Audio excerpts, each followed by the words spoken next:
எப்பொருள் யார் யார் இருக்கின்றும் அப்பொருள் மெய்ப்பொருள் காண்பது அறிவு.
வந்துட்டியா?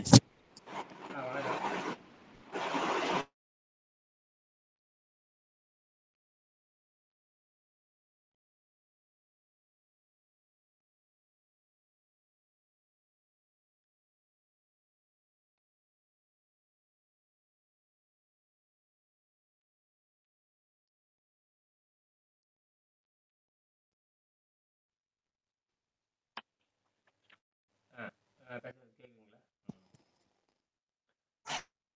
ஐயா பக்கம் 87 படிக்கலாம். படிங்க.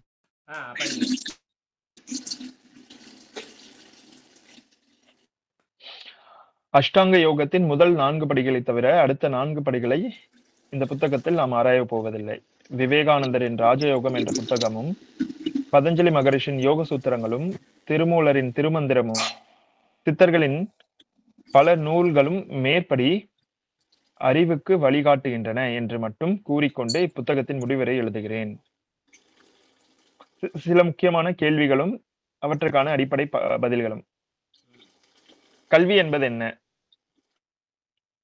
ஐந்தறிவுடன் பசியுடன் பால் மட்டுமே குடிக்கும் அசைவ உணவுக்காரர்களாக பிறக்கும் குழந்தையை 6 அறிவையும் தாண்டி 7வது அறிவான அண்டவெளியுடன் தொடர்பு கொண்டு சக்திகளை பெறுதல் என்ற நிலை வரை உயர்த்தி அவன் உடலை கடவுள் வந்து தங்கி புறப்பட்டு போகா கோவிலாக மாற்றும் உயரிய கலையே கல்வி எனப்படும்.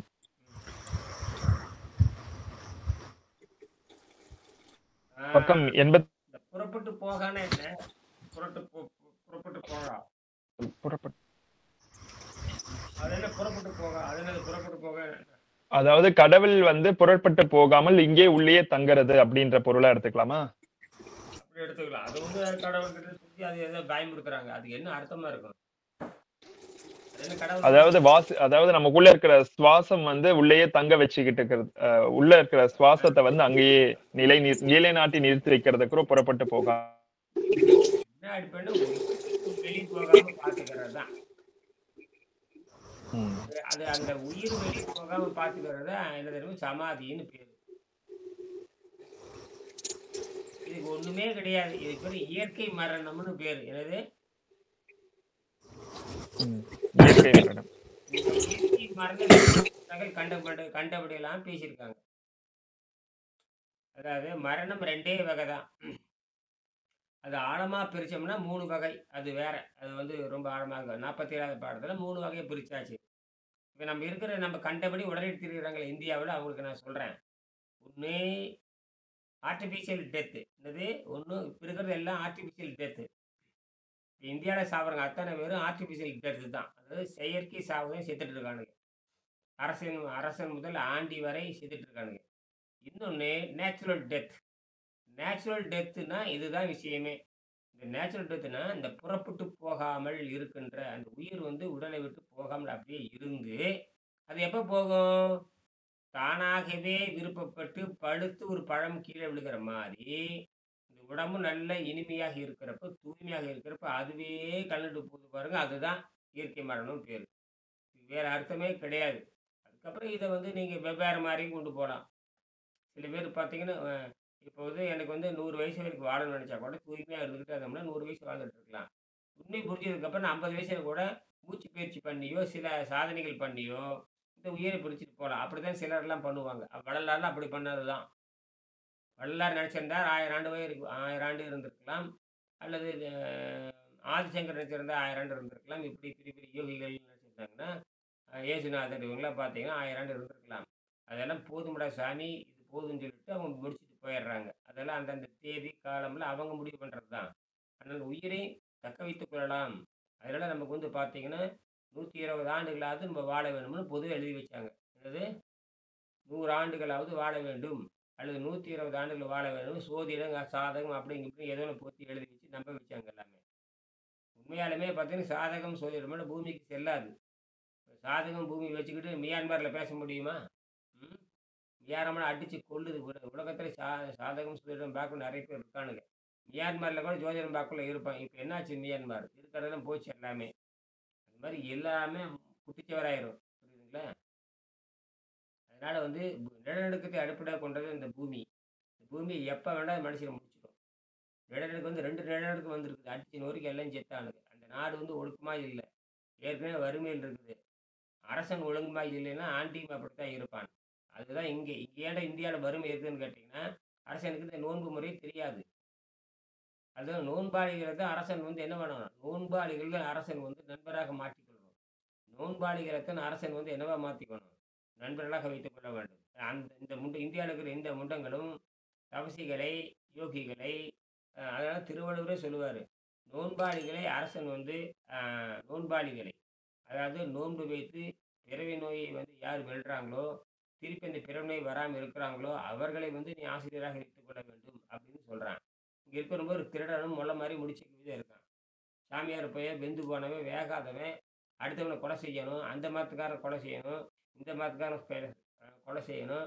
அது ஆகாது, இது ஆகாது, அந்த சமாதி ஆகாது, இந்த சமாதி ஆகாது.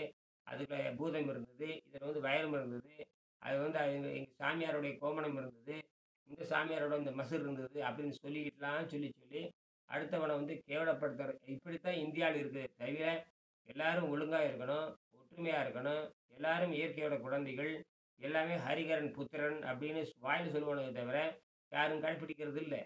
எல்லாமே மதம் வந்து தவறா போயிடுது. அது மத பயங்கரவாதம் இந்தியாவில் அதிகமாக போயிட்டே இருக்கு. இந்த மத பயங்கரவாதம் போச்சுன்னா இந்தியா ஒற்றுமையா இருக்காது. இது வந்து இந்தியாவில் வந்து மத பயங்கரவாதம் போயிடுச்சு. ஒரு மனிதன் நல்ல வழி இந்து சமயம் சொல்றாங்க இல்லையா? அது நல்ல வழி. அதில் வந்து எளிமையாக வாழணும். உணவு பழக்கத்தை விட்டவன் தான் இங்க இருக்க முடியும். அப்ப அந்த உணவு பழக்கத்தை விட்டவன் தான் பிரம்மணன்னு பேரு. இந்த பழக்கத்தை விட்டவன்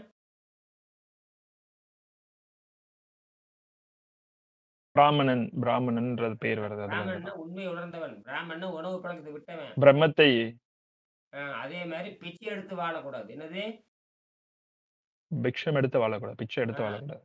திருவள்ளுவர் சொல்றாருல்ல, பிச்சை எடுத்து வாழக்கூடாது. எந்த எந்த அதுக்கு எதிராக தான் எல்லாம் பிச்சை எடுத்துக்கிட்டு இருக்காங்க எல்லாருமே. பிச்சை எடுக்காம வாழணும். அப்ப படிங்க. இப்ப புரியுதா? அப்ப அப்படின்னா எவ்வளவு ஸ்ட்ராங்கா இருக்கணும் நம்ம வந்து. அப்ப வந்து நமக்கு வந்து இயற்கை முழுக்க முழுக்க முழுக்க முழுக்க இயற்கை சக்தியில வாழ்றவன் மட்டும்தான் பிச்சை எடுக்காம வாழ முடியும். செல்வம் எனப்படுவது என்ன? ஃபர்ஸ்ட் கல்வி பார்த்தாச்சு, அடுத்த செல்வம். கேடு இல் விழுச்செல்வம் கல்வி ஒருவர்க்கு ஒருவனுக்கு அழிவில்லாத செல்வம் கல்வியே. மற்ற பொருட்செல்வங்கள் அழியக்கூடியவை ஆகையால் செல்வங்களே அல்ல. மேற்படி கூற்றை ஓரளவு விளக்க கடமைப்பட்டிருக்கிறேன். கனகதாரா ஸ்தோத்திரம் பாடி தங்க நெல்லிக்கனிகளை மழையாக பொழியச் செய்த திருப்பதி கோவிலில் தன ஆகர்ஷ ஆதிசங்கரர் தன்னிடம் உடுத்திய துணியையும் ஒரு யோக தண்ட குச்சியையும் தவிர வேறு எதுவும் வைத்துக் கொள்ளவில்லை. இதற்கு காரணம் அந்த அவசியம் அவருக்கு ஏற்படவில்லை. அந்த கல்வி கடலிடம் சகலரும் அடிபணிந்தார்கள். இதைத்தான் மேற்படி குறள் கூறுகிறது. இதுவே நமது குறிக்கோளாக இருக்க முடியும். தொழில் என்பது என்ன? பிறப்பு ஒக்கும் எல்லா உயிர்க்கும் சிறப்பு ஒவ்வா செய்தொழில் வேற்றுமையான். எல்லா உயிர்களும் பிறவியால் சமமானவர்கள். ஆனால் அவர்கள் செய்யும் தொழில்களின் வேறுபாட்டினால் அந்த உயிர்களின் சிறப்பு ஒன்றுக்கு ஒன்று உயர்வு, தாழ்வு உடையது. ம். முக்கியமானவற்றை பற்றியே நாம் சிந்திப்போம். ம். பிராமணன் என்ற சொல்லுக்கு பிரம்மத்தை, அதாவது அண்டவெளியை உணர்ந்தவன் என்பது பொருளாகும். ம். பிறப்பினால் சத்திரியனாக இருந்த விஸ்வாமித்திரர் ம். முயற்சியினால் பிரம்ம ரிஷி என்ற வசிஷ்டராலேயே ஒப்புக்கொள்ளப்பட்டார். ம். இத்தகைய ஆசிரியர்கள் உலகில் பெருக வேண்டும். ம். அவர்களால் தான் மனித குலமும் நமது குடும்பமும் பெருக முடியும். ம். மனித சமுதாயத்தின் கௌரவம் நிலைக்கும். ம். மன்னனும் மாசர் மாசர்க்கே மாசர் என்னதுங்க மாசர மன்னனும் கற்றோனும் மன்னனும் மாசற கற்றோனும் சீர்தூக்கி. மாசற கற்றோனும். மன்னனும் மாசற கற்றோனும் சீர்தூக்கில் ம். மன்னிற் கற்றோன் சிறப்புடையன் மன்னனிர் மன்னனுக்கு மன்னனிர் மன்னனின் கற்றோன் சிறப்புடையன் மன்னனுக்கு தன் தேசமல்லால் சிறப்பில்லை, கற்றோருக்கு சென்ற இடமெல்லாம் சிறப்பு ம். என்ற பழைய பாடலை ஆராய்ந்து பாருங்கள். ம்.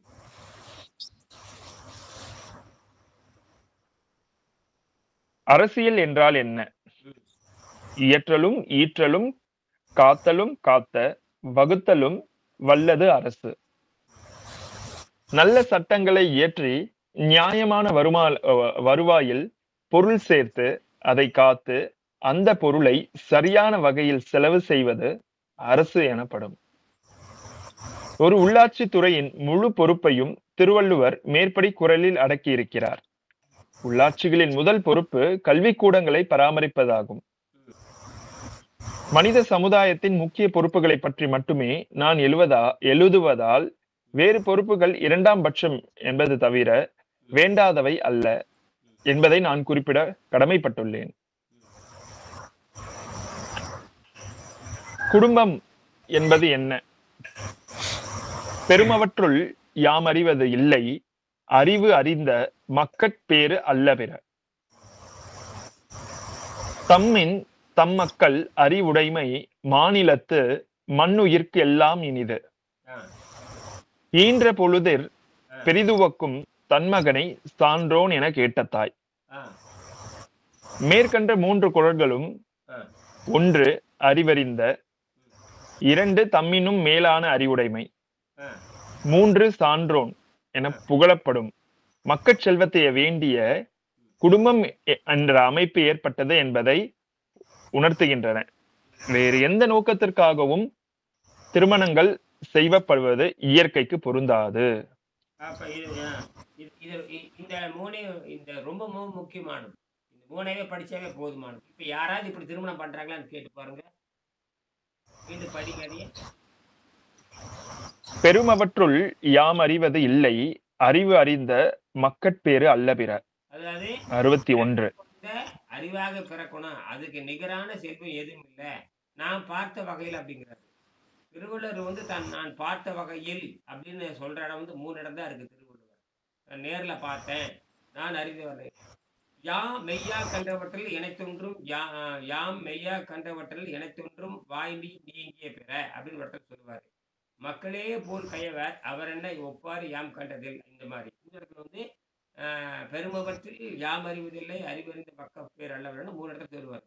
1300 குறள்ல நான் நேர்ல பார்த்த வகையில் சொல்ற இடம் 3 தான். அதுலதான் இந்த ஒரு குறள் வருது. என்ன சொல்றாருன்னா, யாம் மெய்யா கண்டவற்றில், அந்த அதாவது பெருமவற்றில் யாம் அறிவதில்லை, நான் பார்த்த வகையில், நான் தெரிந்த வகையில், அறிவறிந்த மக்கட்பேர் அல்ல வேற, அதற்காகத்தான் பிறக்கும் பொழுது அறிவான குழந்தையாக இருக்கணும்னு ஒழுக்கமா இருக்கணும்னு அர்த்தம். உணவு ஒழுக்கம் இல்லாதவனுக்கு கோணல் புத்தி கொள்ளதான் பிறக்கும். இன்னைக்கு பிறக்கிறது பூரா அசூசியா பிறக்கிறது காரணம், கண்டபடி பிறக்கிறதுக்கு காரணம், குழந்தைய பெற்றுக்க முடியாம கண்டபடி இயற்கை உணவு பழக்கம் தாரா இருக்கிறதுனால வெள்ளைக்காரனோட கொள்கையை நம்பி நாசமா போய் தவறான வகையில குழந்தையே பெற்றுக்கிறது இல்லை, தனக்கே புறத்துக்கு பொத்துக்கிறது இல்லை. எவ்வளோ ஒரு பொம்பளையில கருப்பத்தை செலுத்தி, எவ்வளோ சம்மந்தமே இல்லாம ஆம்பளை எவனோ பொம்பளை எவனோ இவ எவளோ 4வது பொம்பளை இவனை கூட்டிட்டு வந்து அவ உடம்புல கற்பத்தை செலுத்தி அவற்றிருந்து குழந்தை பெற்றுக்கிற அந்த மானங்கட்ட பழப்பெல்லாம் வந்துருச்சு. கேட்டா பெண் உரிமை, புடலங்காய் உரிமை, புண்ணாக்கு உரிமை பேசி நாசமா போயிட்டு இருக்கு. என்னது புடலங்காய் பொரியல் என்ன வெங்காயத்துக்கு குழந்தை பெத்துக்கிற நீ? ஆ? நீ குழந்தை பெத்து என்ன பண்ண போற? காட்டுமிராண்டி மாரி வளர்த்த போறியா? நோக்கத்த சொல்லு. எதுக்குடா குழந்தை பெத்துக்கிறேன்னா, ஒழுங்கா குழந்தை பெத்துக்கணும். ஒழுங்கா திருமணம் பண்ணணும். ஒழுங்கா உடல் உறவு வச்சுக்கணும். ஒழுங்கா அன்னப்பாதை சுத்தம் பண்ணணும். விரதம் இருக்கணும். இதெல்லாம் இருந்து குழந்தை பெத்துக்கிற யோகிதை இருக்க வேணும். இந்த நடிகைகளும், இந்த அரசியல்வாதிகள் பண்ற அட்டகாசம் தவறான வழிகாட்டுது. கேட்டா பெண் உரிமை, புடலங்கா உரிமைன்னு பேசுறது. என்ன பெண் உரிமை, வெங்காய உடைமை? எதுக்கு குழந்தை பெத்துக்கணும் வெங்காயம்? அப்ப என்ன குழந்தை பெறுக்கிற நோக்கம் என்ன? அறிவறி இங்க தான் வருது. திருவள்ளுவர் சொல்றாரு. இந்த இந்த காட்டு முண்டங்களுக்கு தமிழும் தெரியாது, சமஸ்கிருதம் தெரியாது இந்த முண்டங்களுக்கு. இதனால தான் நாடு நாசமா போறதுக்கு காரணம். இப்ப பார்த்தீங்கன்னா, செயற்கை கருவுறுதல், ஒரு குழந்தை பெத்துக்கிறது ஒரு 50,00,000 கேட்கிறேன். ஒரு குழந்தை பெக்கறதுக்கு யோகிதை இல்ல. என்னத்துக்குடா பொறந்தீங்கன்னு தெரிய மாட்டேங்குது. கேட்டா செயற்கை கருத்தரித்தல். அது ஒரு வியாபாரமா போயிட்டு இருக்குது, நாசமா போக. அப்படின்னு எல்லாரும் அப்ப இனிமேல் இந்த செயற்கை கருவுறுதல் வந்துருவீங்களா? கேட்டா அதுல பெரிய அப்ப என்ன வெங்காயத்துக்கு குழந்தை பெத்துக்கிற? உடலுறவு நோக்கம் என்ன? காமத்துப்பால் ஏன் எழுத வேண்டும்? உலகத்திலே காமத்துப்பால் எழுதுன ஒரே நாடு இந்தியா தான். இன்னும் திருவள்ளுவர் காமத்துப்பால் எழுதுறாரு. வாத்தியாசன் ஒரு முனிவர். எல்லாம் முனிவர்கள் தான் இவங்கெல்லாம். திருவள்ளுவர் யாரு? முனிவர். வாத்தியாசன் யாரு? முனிவர். இவங்கெல்லாம் இந்த காமத்துப்பால் எழுதுறாங்க. அப்படின்னு என்ன அர்த்தம் தெரியுமா? யோகிகள் நினைத்தாலும் துதிப்பார்கள். காமத்துப்பால் நினைச்சா துதிப்பாங்கன்னா, நினைச்சா குழந்தை பெத்துக்குவான்னு அர்த்தம். நீ நினைச்சாலும் குழந்தை பெத்துக்கல. எனக்கு எனக்கு அந்த மாரி என் துணைவியார் இருந்தாங்கன்னா, இன்னும் 2 குழந்தை கூட பெத்துக்கலாம். ஒழுங்கா இயற்கை உணவுல வாழ்ந்துட்டு போலாம். யார் அப்படி இருக்காங்க? எல்லாம் கண்டத தின்னு வயித்த கெடுத்து மூட்டு வலி, முழங்கால் வலி, புடலங்காயி 40 வயசுல 50 வயசுல மூட்டு வலி. இவங்க எங்க 120 வாழ போறாங்க. எல்லாம் தவறான வாழ்க்கை வாழ வேண்டியது. தினம் பலகாரத்த தின்னு, தின்னு, தின்னு, தின்னு, தின்னு நாசமா போக வேண்டியது. அரசியல்வாதி இருந்து ஆண்டி வரைக்கும் உணவு ஒழுக்கமே இல்லாதவனுங்க தான் இருக்கானுங்க. இப்ப இவங்க என்ன பண்றது? உணவு ஒழுக்கமே இல்லாதவங்ககிட்ட என்ன அப்ப இந்த உணவு ஒழுக்கம் இல்லாதனால தான், வேற எல்லா ஒழுக்கம் கெட்டு போகுது. எனவே பெரிய குழந்தைய பெத்து உலகத்தையே காப்பாத்துற மாரி. ஒண்ணும் நடக்க போறதில்ல. பார்க்கலாம் ஒவ்வொரு அரசியல்வாதி எப்படி சாகுறான்னு பாருங்க. அரசியல்வாதிக, சினிமா கூத்தாடிக வாழ்க்கையில எந்த லட்சணத்துல இருக்குது பாருங்க. திடீர்னு 40 வயசுல அப்புறமே ஐயோ ஏன்னு கத்துற அப்புறம். குழந்தை வளர்த்தது எப்படி வளர்த்தணும்? உடம்பு எப்படி உடம்பை எப்படி பேணணும்? தமிழ் தமிழ் கத்துறீங்கல்ல. உடம்பார் அழியின் உயிரார் அழிவார். உடம்பார் அழியின் உயிரார் அழிவார். திடம்பட மெஞ்ஞானம் சேரவும் மாட்டார். உடம்பை வளர்க்கும் உபாயம் அறிந்து அது எப்படிடா உடம்பை வளர்க்கிறது? முண்டங்களா? அகத்தூய்மை பண்ணுடன முண்டங்கடா பேசுறீங்கல்ல. அதை இயக்குறேன், இதை இயக்குறேன்னு முதல் உடம்பை எப்படி இயங்குதுன்னு கண்டுபிடிக்க முதல்ல. தமிழ்ல எழுதி வச்சிருக்கானா இல்லையா? உலகத்துக்கே தமிழ் நீ சித்திரலைக்கு படிக்கிறதே இல்ல. சித்திரலைக்குங்கிறது 7ஆம் அறிவு. 7ஆம் அறிவு நீ சினிமா எடுத்தா மட்டும் பத்தாது. எப்படி அந்த சித்திரலைக்கும் படிக்கணும் எல்லாத்துக்குமே. 30 வருஷம் ஆச்சு இல்ல. வாங்கி படிக்க தெரியாத ஒரு முண்டங்களுக்கு. நூலகத்துல குடுத்தாச்சு, அறிவியல் ஆட்சியில குடுத்தாச்சு, தமிழ் தமிழ் ஆராய்ச்சி மையத்துல குடுத்தாச்சு. இந்த புத்தகத்த 4000 வீடியோ பார்த்து பேசியிருக்கேன். எல்லா திருட்டு பயலுக்கும் இது தெரியும். ஒரு திருட்டு பயல் கூட இத வாங்கி படிக்கணும் அக்கறை இல்ல. ஏன்னா இது வாங்கி எனக்கு குட்டிச்சுவர் ஆயிருவீங்களா? இப்படித்தான் இருக்குது. நாசமா போகுது. அததான் திருவள்ளுவர் சொல்றாரு. பெரும்பவற்றுள் யாம் அறிவதில் மக்கள் பேர்ல விட ஒருத்தனாவது அறிவுள்ள குழந்தைய பெத்துக்கிடான்னு எழுதுறாரு. இங்க அறிவுள்ள குழந்தைய பெத்துக்கிறீங்க. செயற்கை செயற்கை அறிவு. கடைசியில பார்த்தீங்கன்னா, மூளைய கூட செயற்கையா செலுத்துவானுங்களா தெரியுது. Artificial intelligence. இந்த மூளை கூட நீ செயற்கை மூளை செஞ்சு அள்ள வச்சுக்குவானுங்க. நோக்கமே தெரியாம போகுது. இந்த மாரி அழிவெல்லாம் ஏற்பட வேண்டும் என்பதுதான் இந்த தீய இயற்கையின் நோக்கமே அதுதான். எண்ணங்கள் தப்பா இருக்குது. எல்லாமே ஒரு சாதாரண மக்கள் அப்படி நடக்குமா? இந்த அக்கிரமம் பிடிச்சவன், அநியாயம் பிடிச்சவன் தான் அப்படி இருப்பானுங்க.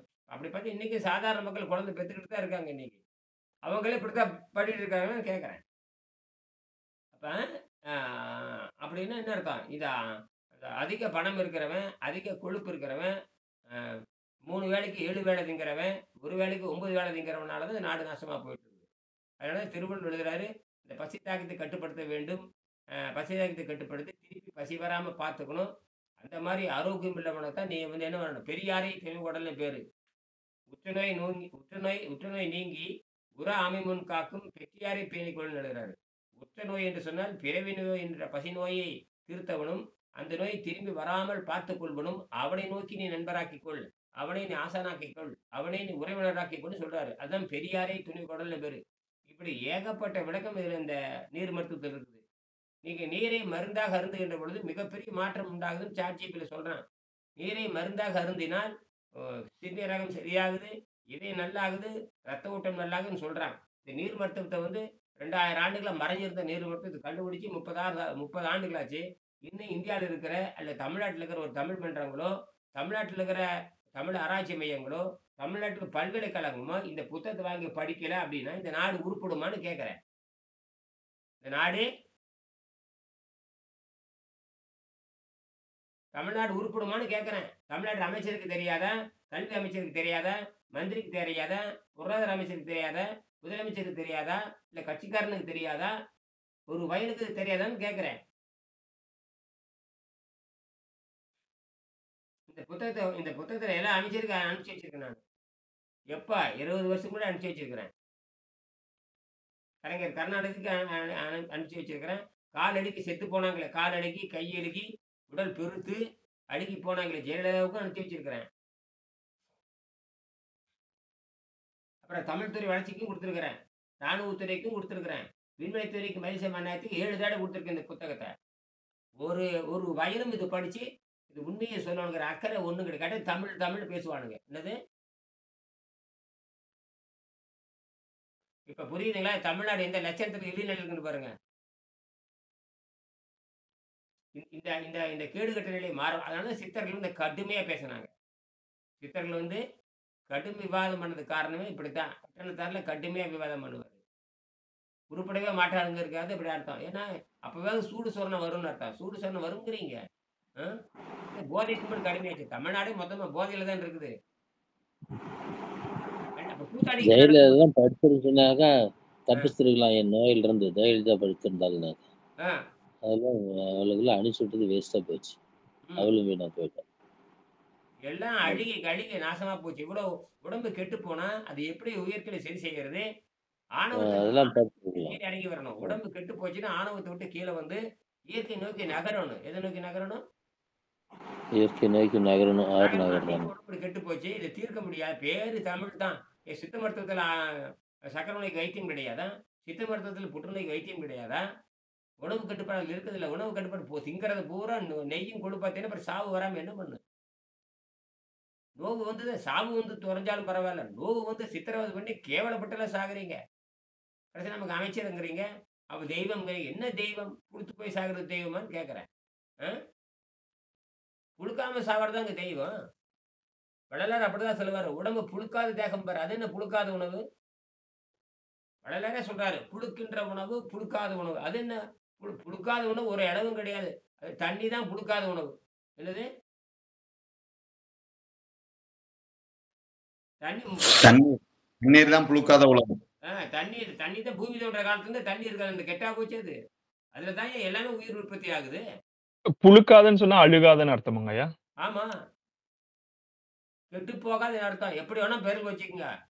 கெட்டு போகாத, உயிர் உற்பத்தி தருகின்ற, ஜீவாதாரத்தை அடிப்படையான, மறுமலர்ச்சி தருகின்ற இப்படிலாம் அர்த்தம் இருக்கு. புழுக்காதுன்னு வெறுமனே நேரா அது வந்து இட்லி புளிச்சு போறது கிடையாது. எல்லா அர்த்தமும் அதுல இருக்கணும். அதனால தான் தமிழ் வந்து அது வந்து ஒரு சொல் குறித்த பல பொருள் அதெல்லாம். புழுக்காதன்னு அர்த்தம். புழுக்காதுன்னு வெறும் காற்று மட்டும் இல்ல. அவ்வளோ ஆழமான செய்தி இருக்கு தமிழ். அதனால தான் தமிழ் வந்து ரொம்ப குறைந்த சக்தியை பயன்படுத்தி நீண்ட காலம் வாழ்றது தமிழ் மட்டும்தான். குறைந்த சக்தியை பயன்படுத்தி உதடு அசையிலே வந்து எல்லாத்தையும் புரிய வைக்கலாம். அதனால தான் தமிழ் இனிமை கருதி வாழ்ந்துட்டு இருக்குது. இப்பதான் வந்து தாய்மொழியை பத்தி இப்பதான் அக்கறை இந்த மயிலாண்டிகளுக்கு இப்பதான் தாய்மொழி பத்தி அக்கறை இப்படிதான் வருது. இப்ப நேத்து இப்பதான் மகாராஷ்டிரக்காரன் பேசியிருக்கான். மகாராஷ்டிரா மொழி பேசலைன்னா அறை விடுறா அப்படிங்கிறான். இப்பதான் ரோசமே வந்திருக்குது. எவனுக்காச்சும் மகாராஷ்டிரால உட்காந்துட்டு மகாராஷ்டிரா மொழி தெரியலன்னா ஓன் கட்டிடா அப்படின்ட்டு இருக்கிறான். அந்த மாதிரி மானரோசி இங்க வரணும். தமிழ் தெரியலன்னா திமீர்னு அற விடணும். என்னது? தமிழ்நாட்டுல வரக்கூடிய ஒவ்வொரு அதிகாரியும் தமிழ் தெளிவா பேசணும். நீ வரும்பொழுது தமிழர் படிச்சுட்டு வா. நீதிபதி வர்றாடா முதல்ல அவனுக்கு தமிழ் இருக்கான்னு கேட்கணும். இல்லாட்டா அவன் உள்ள விடக்கூடாது. யார் விடக்கூடாது? தமிழ்நாடு கேட்ல விடக்கூடாது. கேட்ல என்ட்ரன்ஸ். இப்பதான் அந்த மகாராஷ்டிரா நவநிர்மாணுடைய தலைவர் பேசியிருக்காரு. தமிழ்நாட்டுக்காரனுக்கு கொஞ்சம் மானவாசம் இருக்கு. அவன் கரெக்டா சொல்லிட்டான். தமிழ்நாட்டுக்காரனுக்கு கொஞ்சம் மானவாசம் இருக்குன்னு பேசுறான். இந்தியாவிலே கொஞ்சம் மானவாசம் இல்லாம தமிழன்னு தெரிஞ்சு போச்சு. என்னது? அதாவது ஏன் தமிழ் மொழியை படிக்கணும் அப்படின்ற அறிவு, ஏன் வந்து அதை படிக்கணும் அப்படின்ற அறிவு வரணும். அப்ப அதோட முக்கியத்துவம் தெரிஞ்சதுன்னா, அதோட அவசரம் புரிஞ்சதுன்னா, அப்ப படிக்கிறதுக்கான அந்த எமர்ஜென்சி வந்துருச்சு இப்போ. அவசரமும் அவசியமும் இப்ப ஏற்பட்டிருக்கு. காரணமே அந்த வெள்ளைக்கார முண்டை வந்த பாருங்க, விபச்சார முண்டை வந்து தான் இந்த நாடு நாசமா போச்சு. இங்கிலீஷ் எப்படி இங்கிலீஷ் எந்த நாட்டுக்குள்ள போகுது, அதனால தான் மேலை நாடுகள்ல எவனும் இங்கிலீஷ் சொல்லி தர மாட்டான். புரியுதா? அவன் தாய்மொழியிலும் தெளிவா இருக்கான். பிரான்ஸ்காரன் தாய்மொழி தெளிவா இருக்கான். இத ஸ்வீடன்ல கூட பேசுனேன். அங்கெல்லாம் தெளிவா இருக்கிறான். 12 உயர் வகுப்பு முடியிற வரைக்கும் தாய்மொழியில படிச்சா தான் அறிவு வளரும். தாய்மொழி படிச்சா தான் கண்டுபிடிக்கணும்னு தெளிவா இருக்கானுங்க. நான் ஸ்வீடன்ல பேசி பார்த்தேன். பிரான்ஸ்காரன் அங்கெல்லாம் நகர்த்த முடியாது. இங்கிலீஷ்ங்கிறது ஒரு அது ஒரு கூடுதல் மொழி அவ்வளவுதான். அது படிச்சா அறிவெல்லாம் வளரலான்ட்டான். டிரான்ஸ்லேட் பண்றதுக்கும் அங்க இருக்க சொல்ல கடன் வாங்குறதுக்கு தானே தவிர தொல்காப்பியரே சொல்றாரு இல்லையா? தொல்காப்பியர் வந்து மொழிபெயர்த்து படிச்சுக்கோங்கிறாரு. அது ஒன்றும் தப்பு கிடையாது. தொகுத்தல், விரித்தல், தொகை விரித்து, மொழிபெயர்த்து, அதற்பட யாத்துதல். அது என்ன மொழிபெயர்த்துன்னு என்ன அர்த்தம்? அப்ப தொல்காப்பியர் காலத்திலே வேறு மொழி இருக்குன்னு அர்த்தம். தொல்காப்பியர் வந்து பிறண்டு 18,000 ஆண்டு ஆச்சு. ஏற்கனவே 7,000 ஆண்டு 8,000 ஆண்டு சொல்றானுங்க. அது சொல்றதுக்கு வெக்கக்கேடு உங்களுக்கு. திருவள்ளுவர் 2000 ஆண்டு வாழ்ந்த பொழுது 8,000 ஆண்டுக்கு முன்ன வாழ்ந்திருக்க முடியாதா? ஓலைச்சுவடி உற்பத்தியாகி 20,000 ஆண்டு ஆச்சு. மையனுடைய காலம் 18,000 ஆண்டு. மையனுடைய காலம் 20,000 ஆண்டு ஆச்சு. உனக்கு தெரியாது. உன் பகுத்தறிவு இன்னைக்கு தாண்டல. மனம்னு ஒண்ணு இருக்கு தெரிய வேண்டாமா? உயிர்னு ஒண்ணு இருக்கு தெரிய வேண்டாமா? உயிர் எப்படி வேணா இயங்கும். அந்த மாதிரிலாம் இருக்கு தமிழ்ல. சித்திர இலக்கியம் படிச்சா தானே உனக்கு தெரியும். 2 திருக்குறளை படிச்சுக்க வேண்டியது, 2 சிலப்பதிகாரம் 2 படிச்சுட்டு புரடை அடிக்க வேண்டியது. அப்புறம் வயிற்று வண்ணங்காலை போட்டு ஆஸ்பத்திரி போய் படுத்துக்க வேண்டியது. தமிழ் படிச்சவன் சாவதில்லைன்னு எழுதி வச்சிருக்கான் ஐயா. தமிழ் படித்தவன் சாவதில்லை. தமிழ் எங்கள் உயிருக்கு நேரு அப்படின்னு எழுதி வச்சிருக்கிறான். தமிழ் உயிர் செம்பெயருக்கு வேர்னு எழுதி வச்சிருக்கிறான். யாமறிந்த மொழிகளிலே தமிழ் மொழிக்கோள் இனிதாக எங்கும் காணுங்கிறான். சாவி ஏற்றடிப்பம்ங்கிறான். காற்றை புரிந்து கொண்டால் காற்றை இழுத்துக் கொண்டால் காற்றை உள்ளே சேமித்துக் கொண்டால் யமனை எட்டுவதை கொண்டு திருமூலர் சொல்றாரு. கூற்றை உதைக்கும் புதியது வாங்குறாரு. யமனே உன்னை காலால் மிதிப்பேன் வாடாங்கிறான். தமிழனுக்கு தான் இந்த ரோஷம் இருக்கும். யமனே என்னை கொலை வர்றையா வா உன்னை மிதிச்சு தள்ளுறேங்கிறான். அதான் புரட்சி கவிஞர் பாரதியின் பேரு. புரட்சி கவிஞர் இப்படிதான் இருக்கணும். அவரே அந்த காலத்துல சொல்றாரு, தூய்மையான கலையை கற்றுத் தெளிவோம்ங்கிறாரு. தூய்மையான கலையை கற்றுத் தெளிவோம், சந்திர மண்டலத்தை ஆய்வு செய்வோம். 1926 மகாகவி பாரதியார் சொல்றாரு. இவனுக்கு சிந்திக்காதுக்கு முன்னாடி அவங்க சிந்திக்கிறான். ரஷ்யாக்காரன் சிந்திக்காதுக்கு முன்னாடி 1926 சந்திர மண்டலத்தை கண்டு தெளிவோம்னு ஒரு பாடலே எழுதுறாரு. என்னது? இந்தியாவில உலகத்திலே அவனுக்கு மானரோசம் கிடையாது. தமிழை மட்டும் சிந்திக்கிறான் பாருங்க. 1926, 27 இந்த பாடல் எழுதியிருக்காரு. சந்திர மண்டலத்தை கண்டு தெளிவோம். அது என்ன சந்திர மண்டலத்தை கண்டு தெளிவோம்? இதுக்கு என்ன அர்த்தம்? விண்வெளியை புரிந்து கொள்ளும் தான் அர்த்தம். எவனா எழுதியிருக்கேன் இந்தியாவில எந்த மொழியில இது இருக்கான்னு கேட்கிறேன். அது மட்டும் இல்ல, துப்புரவு கலையை கண்டு தெளிவோம். அது என்ன துப்புரவு கலையை கண்டு தெளிவோம்? உடல் சுத்தம். எப்படி வேணா வச்சுக்கலாம். துப்புரவு கலைன்னா அது புறச்சுத்தத்தை சொல்றாரு. அவருக்கு தெரிஞ்சது அகச்சுத்தம் தெரியாது. அவர் புறச்சுத்தம் தூய்மையா வச்சுக்கணும். அதுதான் ஸ்வச் பாரத்ங்கிறீங்க. என்ன பாரத்? ஸ்வச் பாரத். அது என்ன புடலங்கா பாரத்? எங்கேயாவது நாடு தூய்மையா இருக்கான்னு பாருங்க. சாக்கடையும் அதி நாசமாய் கிடக்குது. சாக்கடை இல்லாத இடங்கள் தின்னு தூக்கி எறிஞ்சு போட்டு காற்றை கெடுத்தாச்சு, நீரை கெடுத்தாச்சு, நெருப்பை கெடுத்தாச்சு, உடனே கெடுத்தாச்சு, தண்ணியும் கெடுத்தாச்சு. காட்டுக்கு எங்கேயா தமிழ்நாட்டுல சுத்தமான தண்ணி இருக்கிற இடம் இருக்கான்னு பாருங்க. கங்கை சுத்தமா இருக்கான்னு பாருங்க. கங்கை பூரா கக்குசா மாறிடுதுன்ட்டான். கங்கை என்னப்பா மாறிடுது? கங்கை கக்குசா மாறியாச்சுங்கிறான். அது குடிக்க தகுதி ஏற்றதுங்கிறான். அங்க போய் 100 பேர் செத்து போனானுங்க.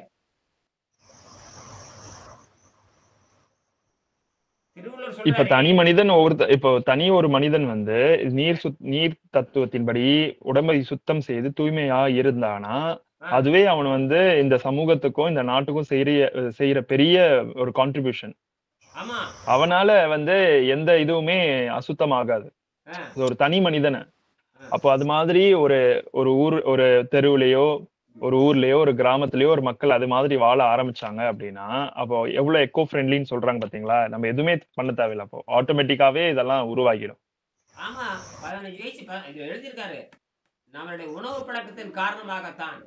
நம்மளுடைய உணவு பழக்கம் தான் சொல்லும் தீய பழக்கம். அதனாலதான் உணவு பழக்கம் என்பது கன்சியூமர் ஆக்ட்ல வரும். கன்சியூமர் கூட்ஸ்னு சொல்லுவாங்க. கன்சியூமர் கூட்ஸ், ஹெல்த் கூட்ஸ்னு யாரும் சொல்ல மாட்டான். Consumer goods. அதானே கன்சியூமர் கூட்ஸ்னா நுகர்வு பண்டம்னு அர்த்தம். நுகர்வு பண்டம்னா போதை பண்டம்னு அர்த்தம். கண்டதை வாங்கி திங்கிறது. அதுதான். கண்டதை வாங்கி குடிச்சிட்டு கண்ட இடத்துல போறது. ஒரு ரயில்வே வந்து தூய்மையா இருக்கான்னு பாருங்க. இந்தியாவில் இருக்கிற கக்கூஸ் நாத்தம் இல்லாத ரயில்வே இருக்கான்னு பாருங்க. வெளிநாட்டுல போறீங்க நீங்க பாக்குறீங்க. அங்க இந்த மாதிரி கக்கூஸ் நாத்தம் அடிக்குமா? ஆ? ரயில்வே எவ்வளவு படுக்கைன்னு இருக்குது. அந்த மாதிரி இருக்குது. இங்க ஒரு ரயிலாவது ஒழுக்கமா இருக்கான்னு பாருங்க. குடிகாரன்னு முள்ள மாதிரி நாட்டாண்டா அப்படித்தான் இருக்கும்.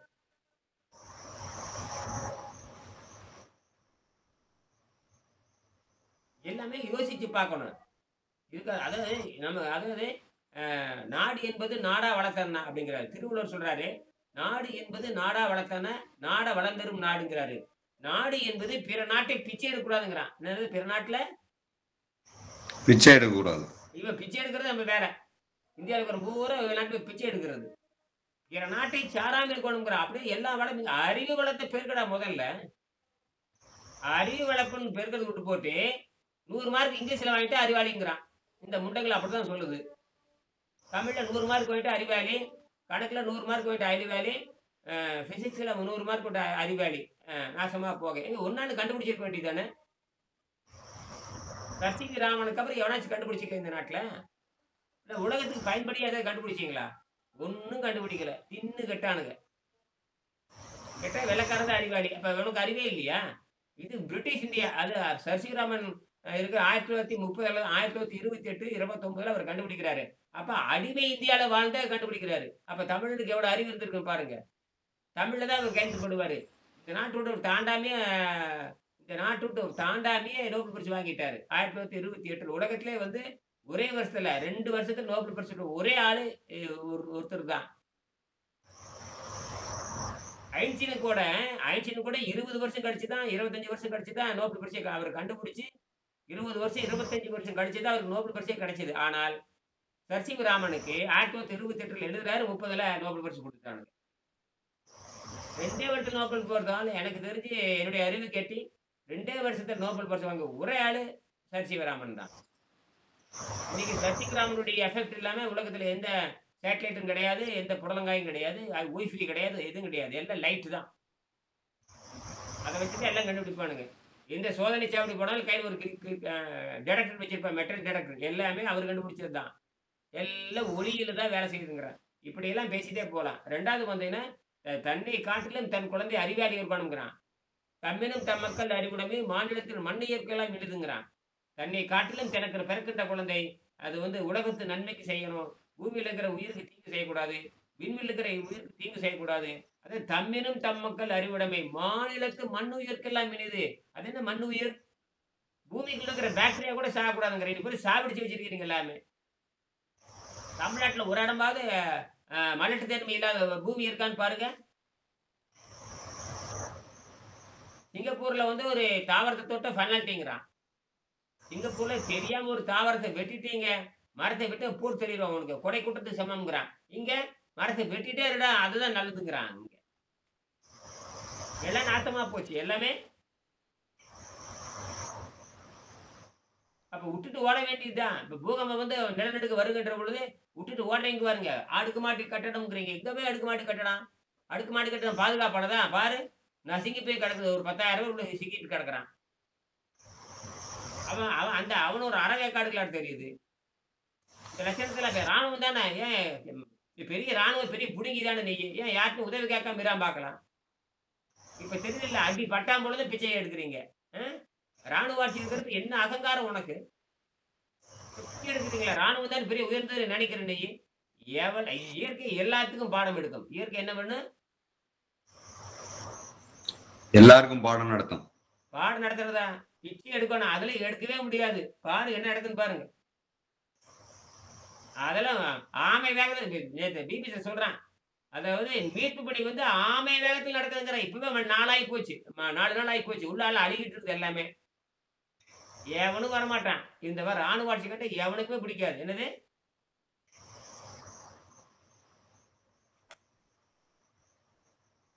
எல்லாமே இந்த இயற்கை சட்டத்த புரிஞ்சுட்டு வாழணுங்க.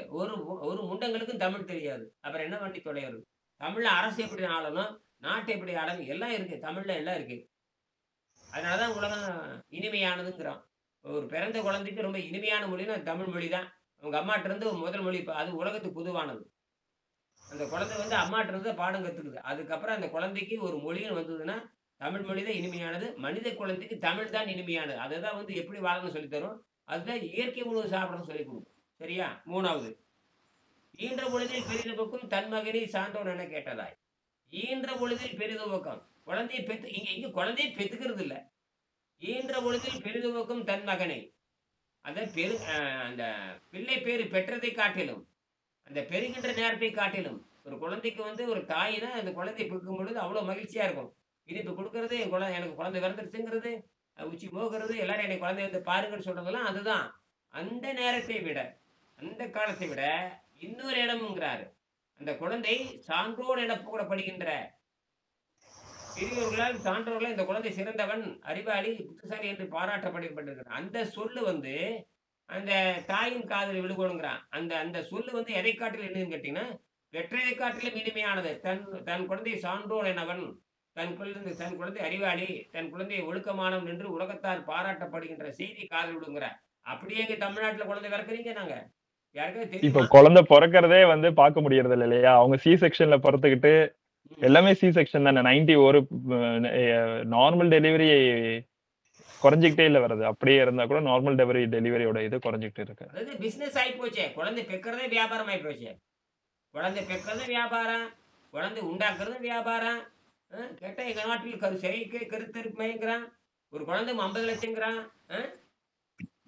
அப்ப நாசமா போகும். யாரு இயற்கை வந்து பேண்டாத்தான் நாங்க திங்கிறது பூரா பிரியாணி திங்கிறது.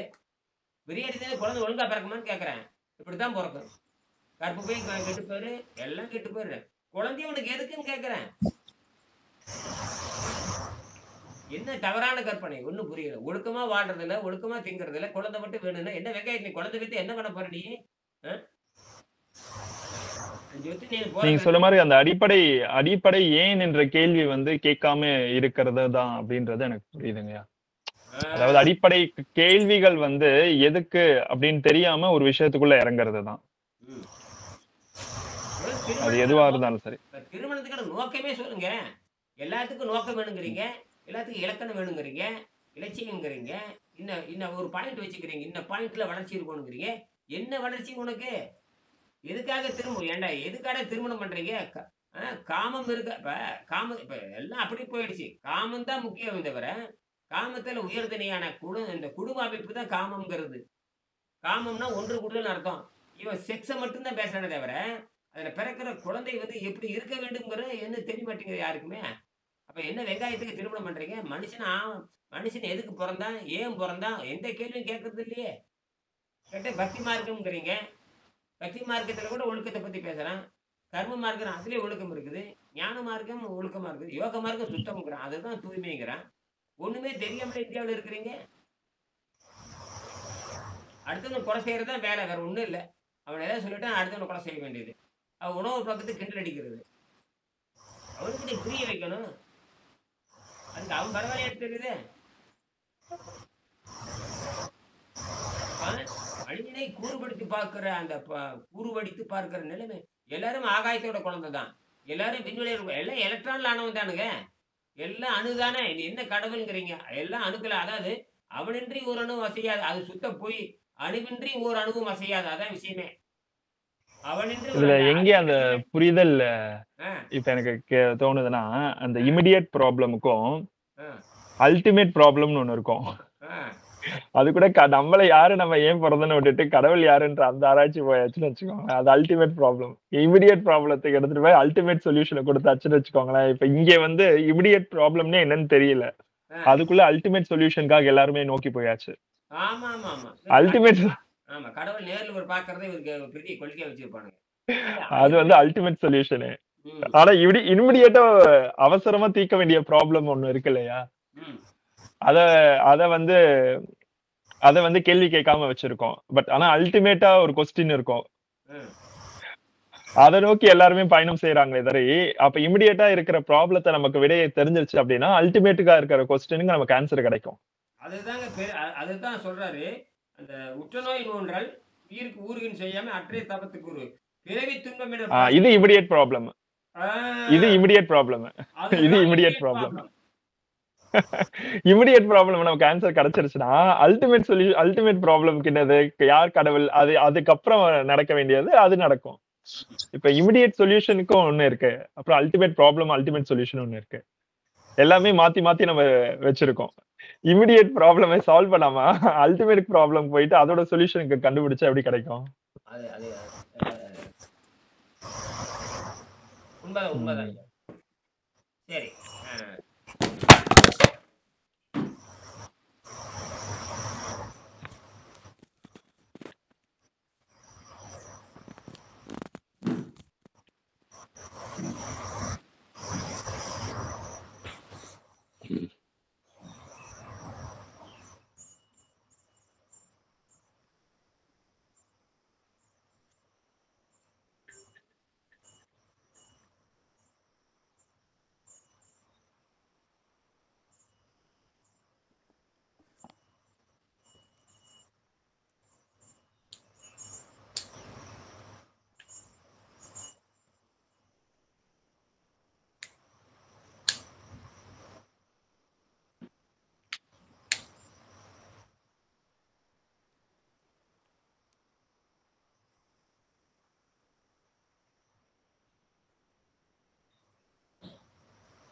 சரி.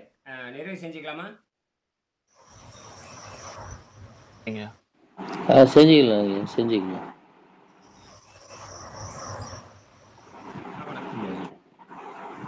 நன்றிங்க. நன்றி. நன்றி, நன்றி. நன்றிங்க.